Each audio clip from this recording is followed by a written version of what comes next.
Assalamualaikum warahmatullahi wabarakatuh. Perkenalkan, nama saya Muhammad Fadlan Sakrila.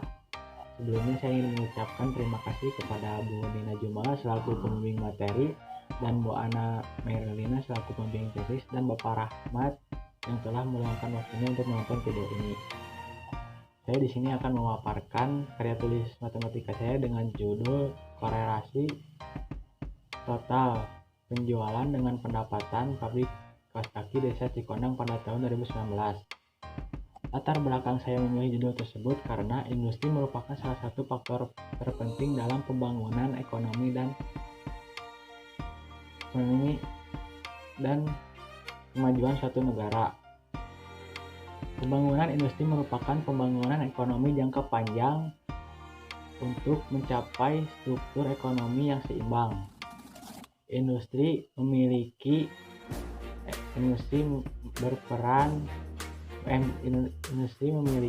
peran tertentu yang dapat menjadi ciri khas suatu daerah. Begitupun Sumedang. Sumedang memiliki beberapa komoditi industri yang berperan menggerakkan ekonomi daerah. Salah satu industrinya adalah pabrik kaos kaki Desa Cikondang. Sejak dulu hingga sekarang banyak orang menggunakan kaos kaki, baik itu untuk melindungi kaki maupun untuk berpenampilan. Kaos kaki memang bukan barang yang selalu dibeli setiap hari, namun kaos kaki sudah menjadi bagian penting dalam berpenampilan. Contohnya, saat pergi ke kantor, sebelum menggunakan sepatu, terlebih dahulu menggunakan kaos kaki. Atau saat pergi ke sekolah atau kampus. Karena kaos kaki merupakan salah satu bagian terpenting dalam berpenampilan, saya tertarik membahas masalah dengan membuat karya tulis dengan judul korelasi total penjualan dengan pendapatan pabrik kaos kaki di Desa Cikondang pada tahun 2019. Berdasarkan latar belakang yang telah disebutkan, saya dapat merumuskan berbagai masalah, diantaranya yang pertama, berapa total penjualan kaos kaki di pabrik kaos kaki di Desa Cikondang pada tahun 2019.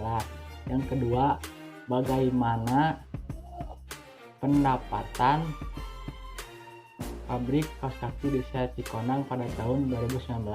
Yang ketiga, bagaimana korelasi total penjualan dan pendapatan pabrik kaos kaki di Desa Cikondang pada tahun 2019.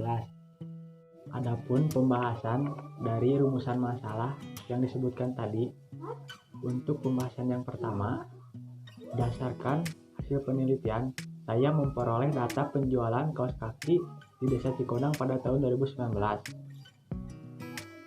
Saya menggunakan data penjualan bulanan pada 1 tahun pertama karena pabrik ini didirikan pada bulan Maret 2019. Jadi, saya memperoleh data dari bulan April sampai Desember 2019. Untuk data penjualan bulan April sebesar 50 pieces dan bulan Mei 100 pieces, Juni 250 pieces, Juli 150, Agustus 150, September 175, Oktober 100, November 75 pieces, dan Desember 150 pieces. Berdasarkan data tersebut, dapat disimpulkan bahwa penjualan kaos kaki di pabrik kaos kaki di Desa Cikondang pada tahun 2019 tidak stabil. Hal ini terjadi karena pada bulan Juni mengalami kenaikan jumlah penjualan. Hal ini disebabkan karena peningkatan konsumen dan merupakan pada bulan Juni merupakan tahun ajaran baru atau puncak bersekolah. Untuk pembahasan yang kedua, berdasarkan hasil penelitian, saya memperoleh data pendapatan kaos kaki di desa Cikonang pada tahun 2019. Saya menggunakan data pendapatan bulanan pada 1 tahun pertama karena pabrik ini berdiri pada bulan Maret 2019.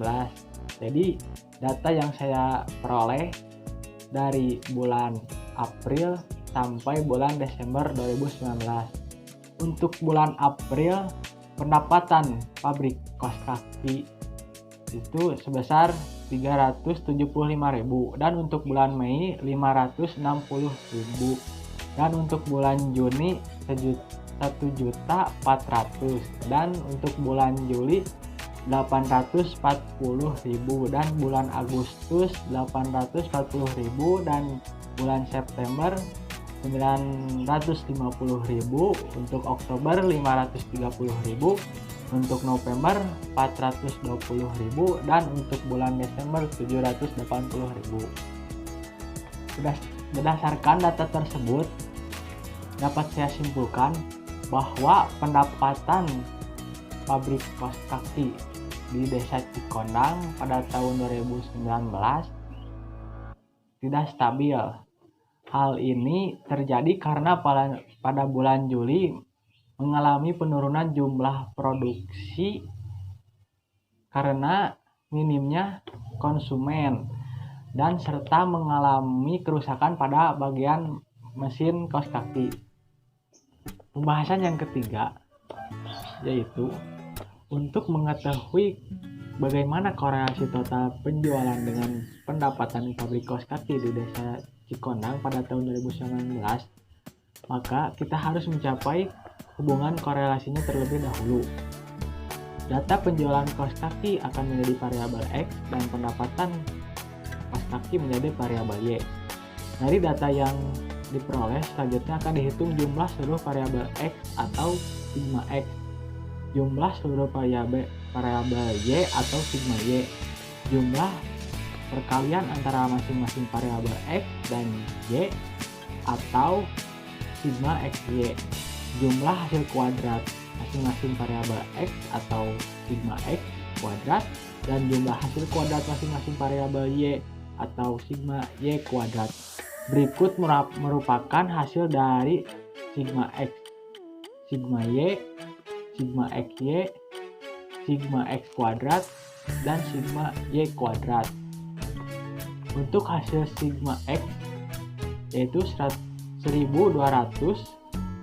dan untuk sigma Y 6.695.000 dan untuk sigma XY 1.044.500.000 dan untuk X kuadrat 188.750 dan untuk Y kuadrat 5.733.625.000.000. Cara mencari nilai koefisien korelasi atau R sama dengan X N sigma XY dikurang sigma X dikali sigma Y per akar N sigma X kuadrat dikurang sigma X dikuadratkan dikali akar N sigma Y kuadrat dikurang sigma Y dikuadratkan dengan hasil R sama dengan 0,99. Koefisien korelasi menunjukkan kategori hubungan sangat kuat dengan nilai positif yang menunjukkan adanya hubungan X dan Y sangat signifikan. Selanjutnya, untuk mengetahui kontribusi variabel X terhadap variabel Y dapat dihitung menggunakan koefisien determinasi. Cara menilai koefisien determinan dari perhitungan koefisien korelasi tersebut diketahui nilai koefisien korelasi atau R adalah 0,99. Maka KD sama dengan R kuadrat kali 100% atau 0,99 kuadrat dikali 100% dengan hasil 98,01%. Dengan demikian, koefisien determinasi menunjukkan persentase pengaruh penjualan kaos kaki di Desa Cikondang pada tahun 2019 sebesar 98% dan 2% dipengaruhi faktor lain. Faktor lainnya misalnya pada bulan Juli mengalami penurunan jumlah pendapatan kaos kaki yang disebabkan oleh minimnya konsumen serta mengalami kerusakan pada beberapa mesin kaos kaki sehingga produksi menurun. Adapun simpulan dari pembahasan masalah tersebut adalah berdasarkan hasil penelitian dan pengelolaan data dapat disimpulkan bahwa yang pertama, penjualan kaos kaki di pabrik kaos kaki di Desa Cikondang pada tahun 2019 tidak stabil. Hal ini dikarenakan hampir setiap bulan jumlah penjualan kaos kaki mengalami perubahan, baik kenaikan maupun penurunan. Yang kedua, pendapatan kaos kaki di pabrik kaos kaki di Desa Cikondang pada tahun 2019 tidak stabil. Hal ini dikarenakan hampir setiap bulan pendapatan kaos kaki mengalami perubahan, baik itu penurunan maupun kenaikan. Yang ketiga, penjualan dan pendapatan kaos kaki di pabrik kaos kaki di Desa Cikondang pada tahun 2019 saling berpengaruh satu sama lainnya. Hal ini dibuktikan dengan koefisien korelasi yang bernilai 0,99 yang menunjukkan hubungan yang sangat kuat antar keduanya.